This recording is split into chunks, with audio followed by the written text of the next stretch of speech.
Ladies and gentlemen, the outgoing SRU Commander, Lieutenant Colonel Stephen J. Buchanan.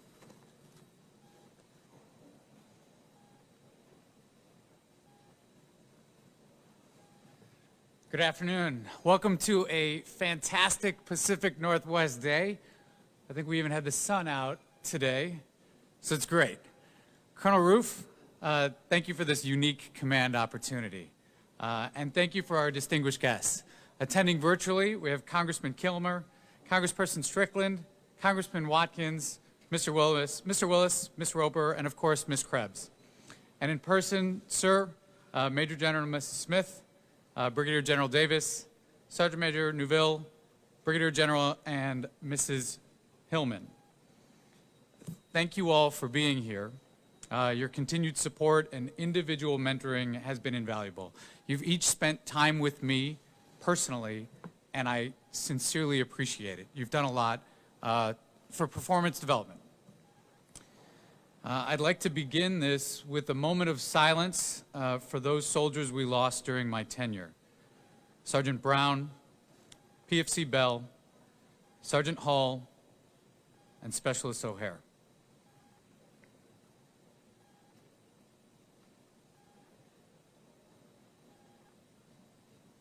Be thou at peace, you are gone but never forgotten. We all know that the SRU is a complex unit in a complex and confusing time. Tears of pain, tears of anguish, tears of stress, but also tears of relief and even tears of joy. I've seen these tears firsthand out of many of you. I've witnessed these within just the last 120 days. I've seen them all. The command is an emotional experience unlike any other. Now for the message. We all know these speeches are somewhat formulaic, and I'm supposed to have 8 to 10 minutes to recount the experiences that I've had here, but I don't have that much time here, but I still have 8 to 10 minutes. So instead, I'd like to share with you a perspective that I learned here and recommend a solution. And spoiler alert, this solution involves 500,000 additional congressmen. Okay, so you all know that I'm a straight shooter. So I'm going to be frank. Mental health and addiction. There is a stigma problem in the U.S. Army when it comes to addiction and mental health treatment. We all know the stigma exists. We all know because we've all experienced ourselves. We've all undergone background investigations for security clearance, or sat for the bar exam, or had a medical license, or even enlisted in the United States Army. And we answered that probing question, have you ever? Have you ever sought mental health counseling?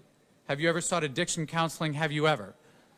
So that taught each one of us that we should never do that, ever. So odd that they never asked if I had broken an ankle, ever, or if I had a family history of sprained wrists. So now maybe those questions have changed since we first took them. However, I mean, that's great. But they never went back and educated all of us that those questions were not maybe appropriate and that there maybe needed to be a mentality change about this. So those questions were designed to find a problem rather than to seek opportunities. And the stigma exists within the United States and the United States Army because we treat addiction and mental health as problems rather than opportunities for performance improvement. So I talked about tears earlier. The worst tears, the absolutely worst ones that I've seen, are tears of shame. I have seen shame on the faces of my soldiers who are seeking behavioral health treatment and addiction counseling. Shame, real shame. And I know exactly how they're feeling. I know exactly. So you see, this upcoming President's Day weekend marks my 16th month of sobriety. I didn't have a problem. I did not have a problem. And compared to my peers groups, I definitely did not have a problem. However, I wanted performance improvement. I wanted to max the ACFT, and I wanted to qualify for the Boston Marathon. And frankly, you can't be a performance athlete, or an endurance athlete, and drink on the weekends. They're just incompatible.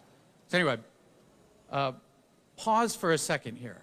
I want you to think, what was the thought that ran through your head when I told you that I'm sober? Therein lies part of the issue. Okay, back to the story. Did I seek the Army's assistance in getting sober? Not a chance. No way. Not going to have that on my record. No way. I actually sought the advice of my best friend, Congressman Watkins. He mentored me through the process. Thank you, Congressman Watkins. You changed my life.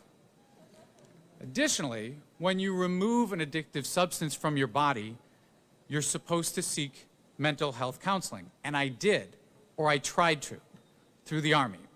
And try as I may, I couldn't actually get it done.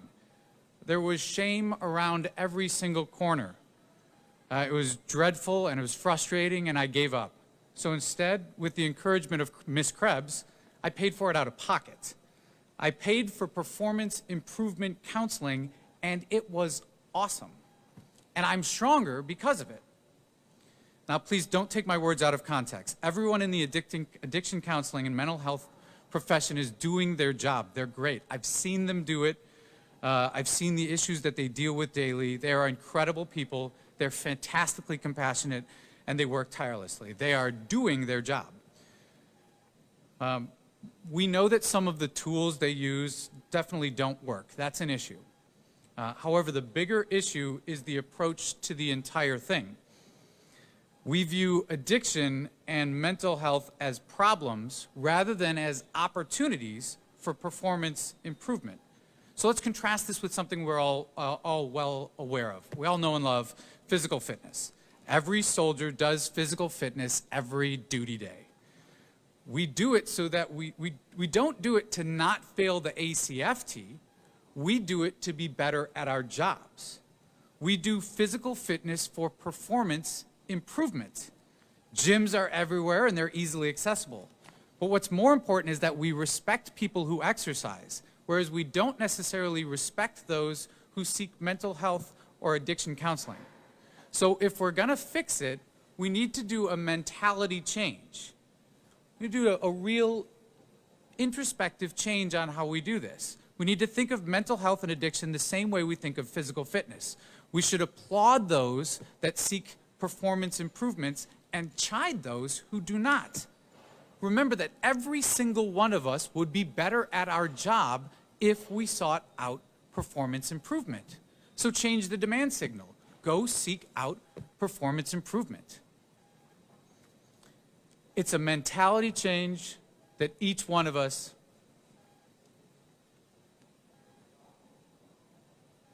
I appreciate your hard work, soldier. It's a mentality change that every one of us should embrace.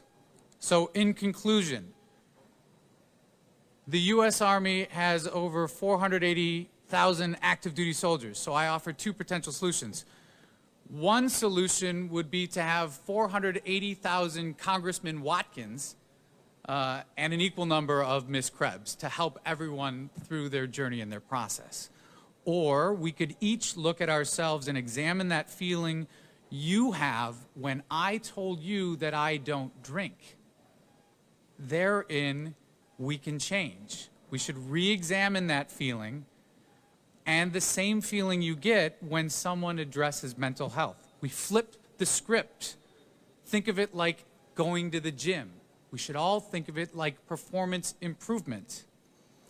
Now for the finality part of the speech. Thank you, Major General Smith. I sincerely appreciate you. I know I can trust you, and I know I always have your support. Thank you for stepping in. I sincerely appreciate it. Thank you, Brigadier General Davis and Colonel Roof. You've both spent hours on me focusing on performance improvement, and I sincerely appreciate your assistance as well. Thank you for putting up with me and my fierce advocacy. To my family and to my friends who are attending virtually, Mom and Dad and the Buchanan clan, thank you for your unending love and support. Most importantly, I thank my two sons, James and Stephen. You continue to inspire me with courage, patience, and loyalty. We are Team Buchanan. Task Force Phoenix 6, signing out.